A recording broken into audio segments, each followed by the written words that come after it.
Je vais parler aujourd'hui à propos d'un sujet qui est mal connu par les gens, où les gens ne le connaissent pas comme il faut, et malheureusement, les imams n'en parlent pas souvent, ou presque même jamais.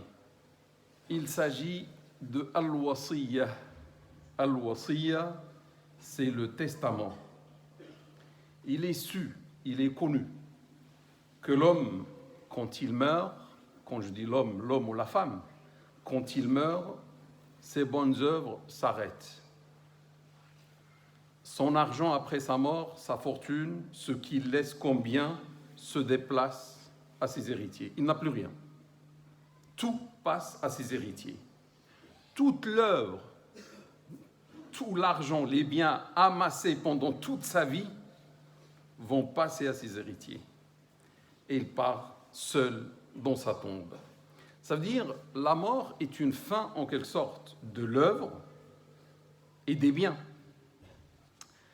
Première question, est-il possible en islam de continuer les bonnes œuvres après la mort? Je ne parle pas de moi, de nous. Je veux, après ma mort, dans ma tombe, mes œuvres ne s'arrêtent pas. Mes bonnes actions, mes hasanats ne s'arrêtent pas. Est-il possible en islam? La réponse, oui, par le biais du waqf. Le waqf, c'est prendre une somme et l'arrêter pour Dieu, subhanahu wa ta'ala. C'est pour ça qu'on dit un arrêt. Un waqf, quelque chose qu'on arrête pour Dieu. Construire une mosquée, par exemple. Construire une école, etc. Tant que la mosquée reste et les gens y prient 5 fois par jour, tant que l'école accueille les élèves pour apprendre, dans ma tombe, je recevrai les bonnes actions de cette mosquée à laquelle j'ai participé. Et les gens y prient toujours. Ou cette école à laquelle j'ai participé, et les élèves apprennent toujours.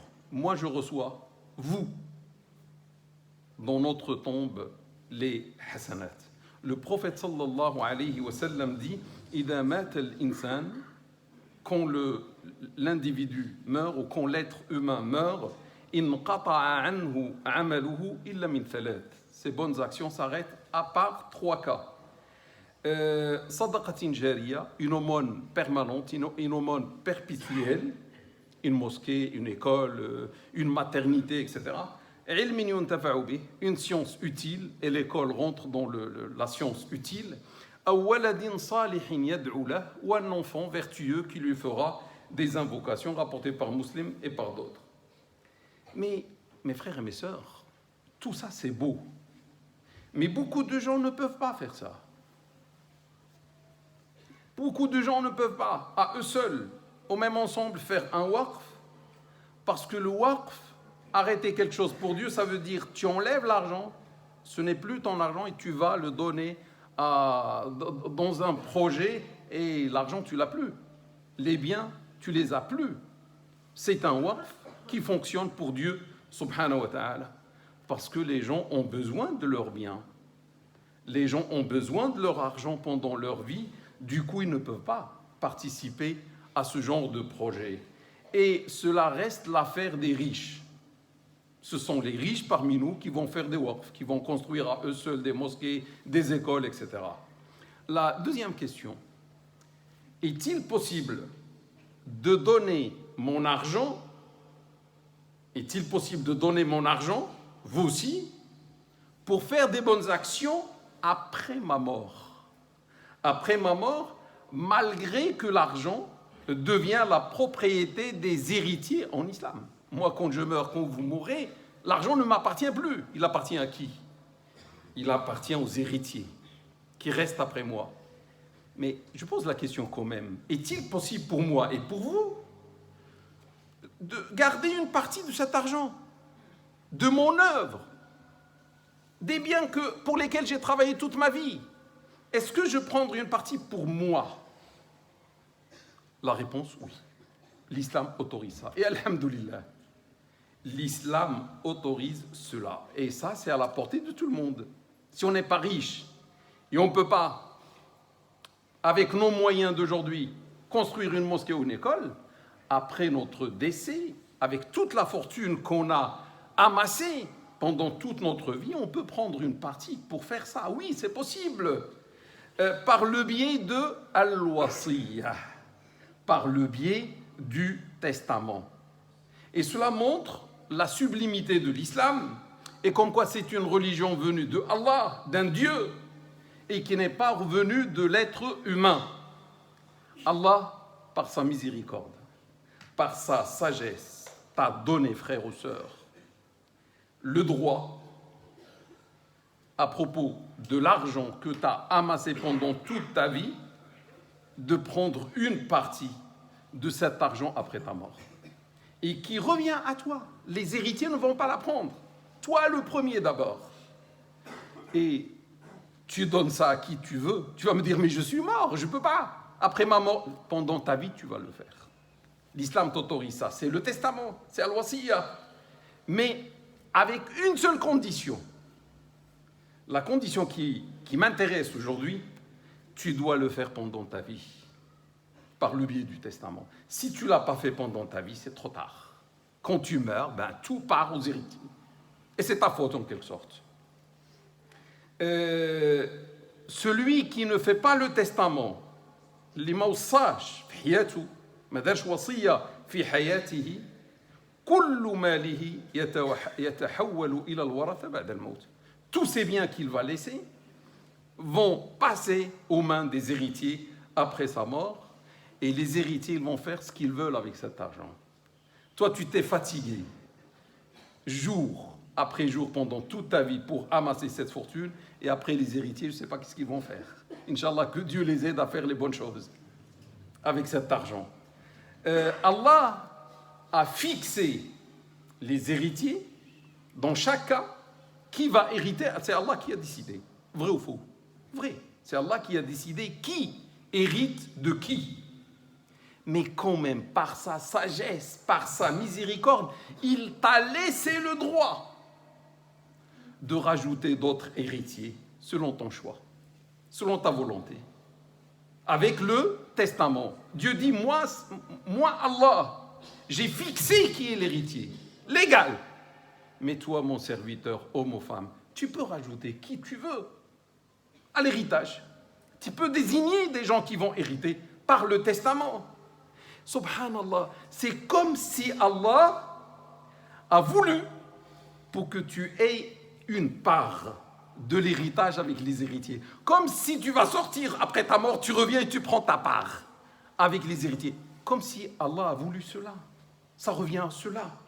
Et par conséquent, le testament, avec le testament, tu vas faire partie des héritiers après ta mort. Tu deviens un héritier de toi-même. Tu hérites une part de toi-même. L'argent ou les biens que tes héritiers vont prendre, tu auras un salaire auprès de Allah. Parce qu'auprès de Allah, rien ne se perd. Si ces gens-là vont prendre cette fortune, la fortune vient de qui? C'est de ton travail. Donc Allah va te donner un salaire, comme ce qu'on va voir. Mais on a dit, ils vont faire ce qu'ils veulent avec cet argent. Il devient leur argent, c'est plus ton argent. C'est pour cette raison, il t'est possible de prendre une part avec eux que toi-même, tu vas fixer pendant ta vie et tu vas l'utiliser dans le domaine que tu veux, après ta mort. Et tu vas prendre un salaire auprès de Allah pour cela. Exactement comme tu prendras le salaire des héritiers qui vont hériter de tes biens. Le prophète sallallahu alayhi wa sallam dit dans un hadith, « Inna Allah tasaddaqa alaykum inda wafatikum bithuluthi amwalikum » Dieu vous a accordé une aumône de sa part, une largesse de sa part, lors de votre décès, jusqu'au tiers, ou fixé au tiers de vos biens, 33% de ce que tu vas laisser. Ziyadatan lakum fi a'malikum, et cela pour augmenter vos bonnes actions. C'est-à-dire, tu as fait des bonnes actions pendant toute ta vie, tu as jeûné, tu as fait le hajj, etc., etc. Mais Dieu, par miséricorde, il t'a dit, tu peux prendre même le tiers jusqu'au jour de la mort, jusqu'avant de mourir, si tu as toujours la raison. Si tu n'as plus la raison, tu ne peux pas faire. Et c'est pour ça qu'il vaut mieux faire ça avant la mort. Mais Dieu est miséricordieux jusqu'à même la mort. Si tu as toujours la raison, tu peux faire le testament. Et le tiers, qui va augmenter tes bonnes œuvres après ta mort, rapporté par Ibn Majah sur Abu Huraira, radiyallahu, rapporté par Ahmed sur Abu Darda, que Dieu l'agrée, rapporté sur Mu'ad ibn Jabal, sur Abu Bakr, que Dieu les agrée. Mais tous ces chemins sont des chemins faibles. L'authenticité de tous ces hadiths est faible, mais cette authenticité se renforce par le nombre de ces chemins et fait par conséquent de ce hadith un hadith hassan, un hadith bon. Hada al-hadith, hadith hassan inda ahli al-ilm. Tout en sachant que le sens du hadith est juste. Le sens du hadith est valable, c'est ce qu'on a vu. Le deuxième point que je veux soulever, mes frères et mes sœurs, que le testament, l'wasiya, est légal en islam. Par le Coran, par la sunna, d'après le Coran, d'après la sunna et d'après le consensus, d'après l'ijma'. Le Coran, on commence par le Coran. Le Coran, Dieu dit dans un verset coranique, كتب عليكم إذا حضر أحدكم الموت إن ترك خيرا الوصية للوالدين والأقربين بالمعروف حقا على المتقين. Il vous est prescrit, c'est-à-dire par Dieu subhanahu wa ta'ala, comme il vous a prescrit le jeûne ou autre chose. Il vous est prescrit lorsque l'un d'entre vous est sur le point de mourir, ça c'est le dernier délai, c'est bien de le faire avant, sur le point de mourir en laissant des biens, c'est-à-dire celui qui ne laisse pas de biens, c'est pas la peine. Celui qui laisse peu de biens, c'est pas la peine de penser à ça. Mais si on laisse quand même des biens, le point de mourir en laissant des biens, de faire un testament, de faire une wasiya en faveur de ses parents et ses proches, suivant l'usage établi. C'est un devoir pour les gens pieux. À l'époque, l'homme faisait la wasiya, le testament, en faveur de ses parents et de ses proches.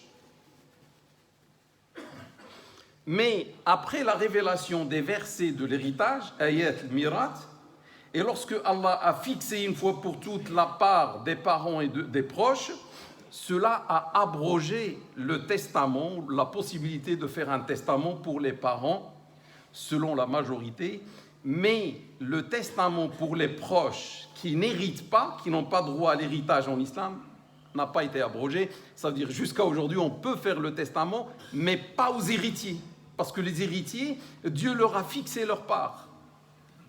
L'argument de cela, de ma part, c'est que à quatre reprises dans les versets de l'héritage, Allah a parlé de la wasiya, a parlé du testament dans le chapitre Les femmes, sourate An-Nisa. Min ba'di wasiyatin yusi biha aw dayn. Après que les legs ou les testaments et les dettes du défunt auront été acquittés. À quatre reprises, il a parlé du testament et de la dette. Ça veut dire après la mort de quelqu'un, on procède d'abord au remboursement de ses dettes à partir de son héritage. D'abord les dettes. Une fois on a fini avec les dettes, s'il y a des dettes, on passe au testament. On règle le testament et une fois on a fini avec le testament, c'est là où on partage entre les héritiers ce qui reste. Ça veut dire le testament passe même avant l'héritage et avant les héritiers. Regardez l'importance que Dieu a donnée au testament. Bien sûr, on peut faire un testament à l'époque ou pendant 14 siècles à nos proches. Un frère qui n'hérite pas de moi, mais je sais il est pauvre. Je lui laisse une part. À un proche ou un fils d'un proche qui fait ses études. C'est un élève, masha'Allah, brillant, mais il n'a pas de quoi financer ses études. Je peux lui désigner une part de mon héritage. Quelqu'un qui est endetté de ma famille, je peux définir une part pour rembourser sa dette, etc. Et tout cela, je trouve son salaire après la mort. La sunna, on a parlé, le Coran a validé, le testament. Maintenant, la sunna fait la même chose. Lors du hajj du wada', lors du seul hajj du prophète sallallahu alayhi wa sallam, c'était l'année 10, quelques mois avant sa mort. Ça veut dire, ce qu'il va dire là, c'est lorsque l'islam a pris sa forme définitive. C'est Al-Yawma akmaltu lakum dinakum. Aujourd'hui, je vous ai parfait votre religion. Ça y est, tout est fait, tout est dit. Qu'est-ce que le prophète a dit? Inna Allah qad a'ta kulla di haqqin haqqah. Allah a donné à chaque ayant droit sa part. Ça veut dire dans l'héritage. Fala wasiyata li warith.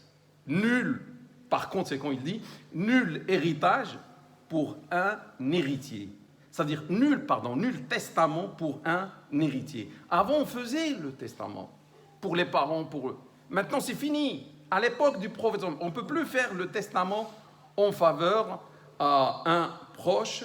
D'après la majorité, le hadith est rapporté par Tirmidhi, par Abu Daoud sur Abi Umama al-Bahili, par Ibn Majah sur Anas et par d'autres.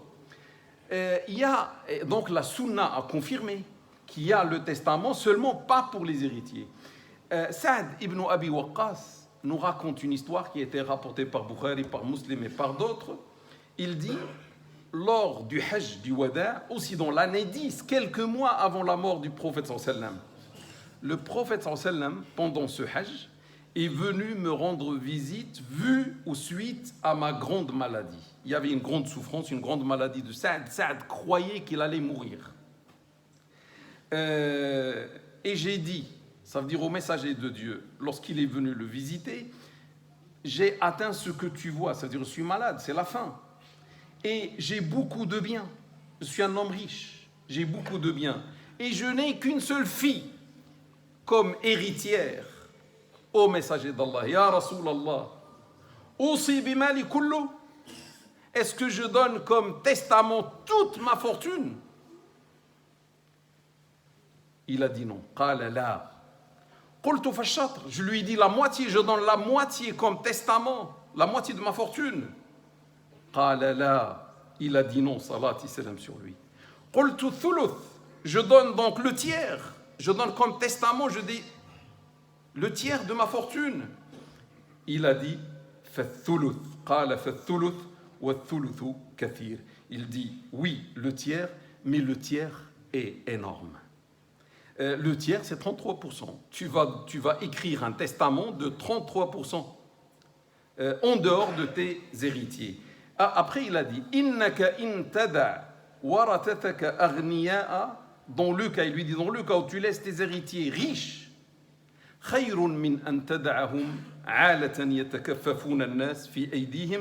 Cela, si tu les laisses riches, cela est meilleur que tu les laisses pauvres qui tendent la main aux autres. Cela signifie, mes frères et mes sœurs, que quand tu laisses un héritage, tu as un salaire auprès de Dieu. Tu ne vas pas laisser tes enfants ou tes héritiers ou ta femme, ou je ne sais pas, tendre la main aux autres. Tu auras un salaire pour ça auprès de Dieu. Le hadith est rapporté par Bukhari et Muslim. Cet homme, Saad ibn Abi Waqqas, que Dieu lui accorde sa miséricorde, a vécu après ce jour 45 ans. Il croyait qu'il allait mourir, il a vécu 45 ans, et après il a eu beaucoup de garçons et beaucoup de filles. Et regardez le miracle du prophète sallallahu alayhi wa sallam, comme quoi si tu laisses tes héritiers, ça veut dire il lui a annoncé en quelque sorte comme quoi il va vivre et il va avoir des enfants plus que la fille qu'il avait à l'époque. Ibn Abbas, que Dieu l'agrée, disait par la suite, لو غض الناس لو نقص الناس إلى الربع يعني الثلث إلى الربع لأن الرسول صلى الله عليه وسلم قال الثلث والثلث كثير. Ibn Abbas disait aussi les gens baissaient, ça veut dire le pourcentage du tiers, 33%, au quart seulement, 25%, ça veut dire lors du testament, parce que et donne la preuve, l'argument, parce que le messager de Dieu a dit le tiers, et il a dit le tiers est énorme. Ça veut dire qu'il ne faut pas donner le tiers. C'est bien de donner seulement le quart et laisser les 75% aux héritiers. Unanimement authentique, rapporté par Bukhari et Muslim. L'imam al-Nawawi, dans l'exégèse de ce hadith, a dit que Abdullah ibn Omar disait la même chose, le quart, 25% comme testament.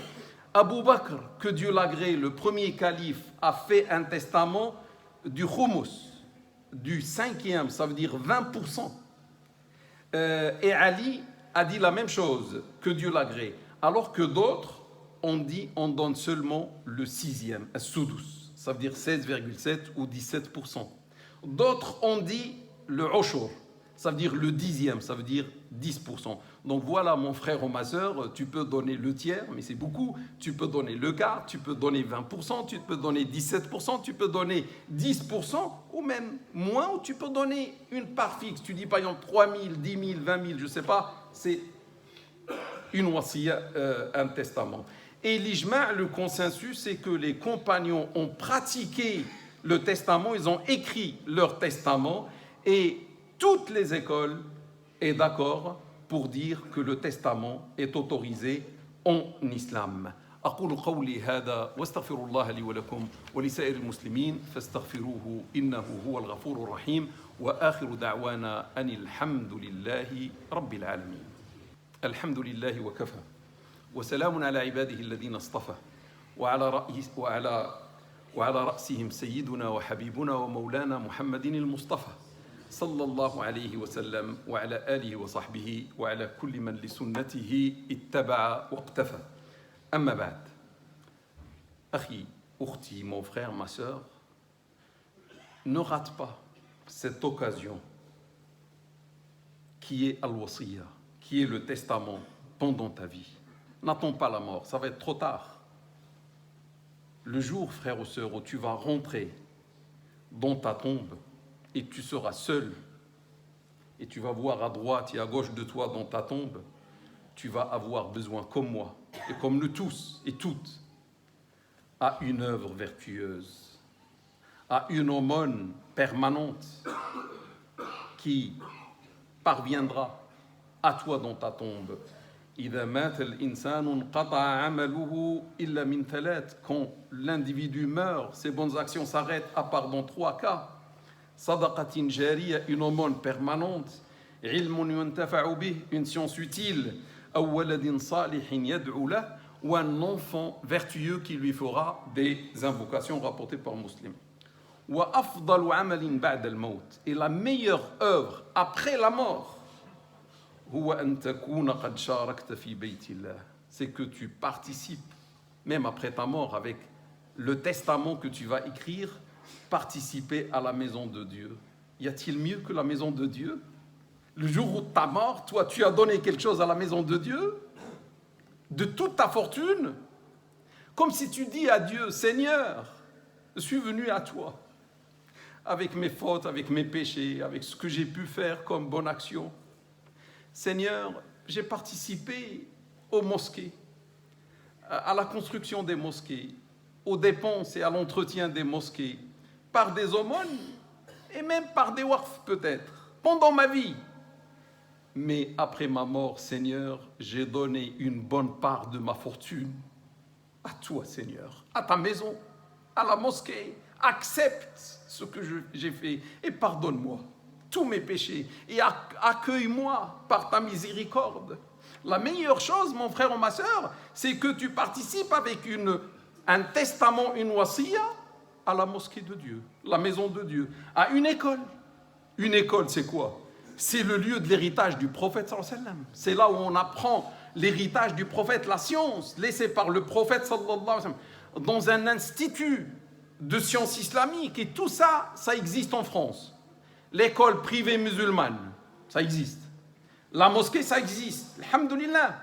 Et l'institut de sciences islamiques, ça existe. Ou une maternité ou autre, ou ce que tu veux. Une autre chose que tu veux.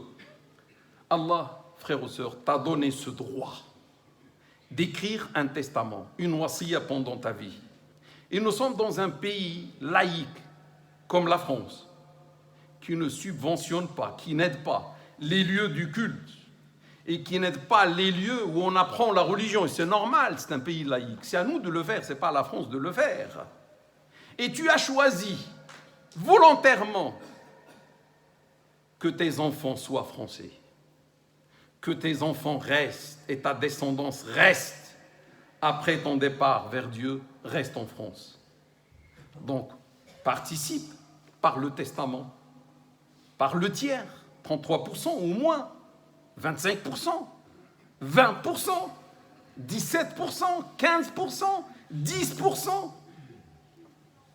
en faveur des mosquées, en faveur d'une mosquée. Tu vas préciser telle mosquée, la mosquée dont tu as confiance. Choisis la mosquée que tu veux, ou l'école que tu veux, ou l'institut que tu veux.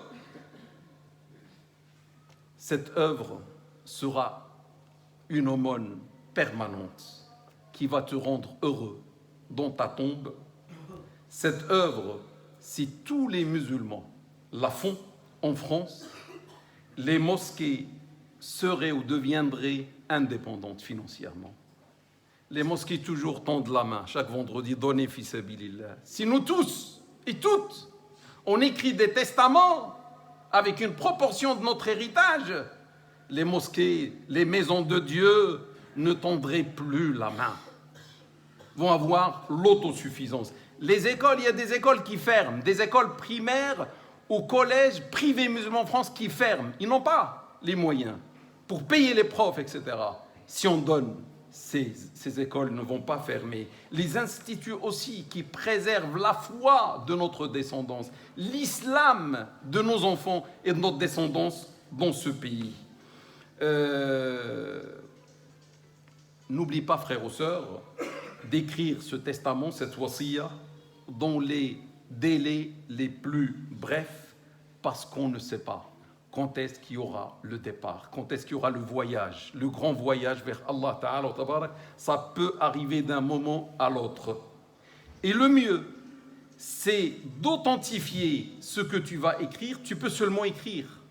Ça suffit, c'est suffisant pour l'État français comme pour nous, les musulmans. Mais il est préférable d'authentifier tout cela auprès d'un notaire et de donner une copie à ta famille et une copie au lieu que tu as désigné comme pour recevoir le testament, la mosquée de ton choix, l'école de ton choix, l'institut de ton choix, pour éliminer les problèmes après ton départ.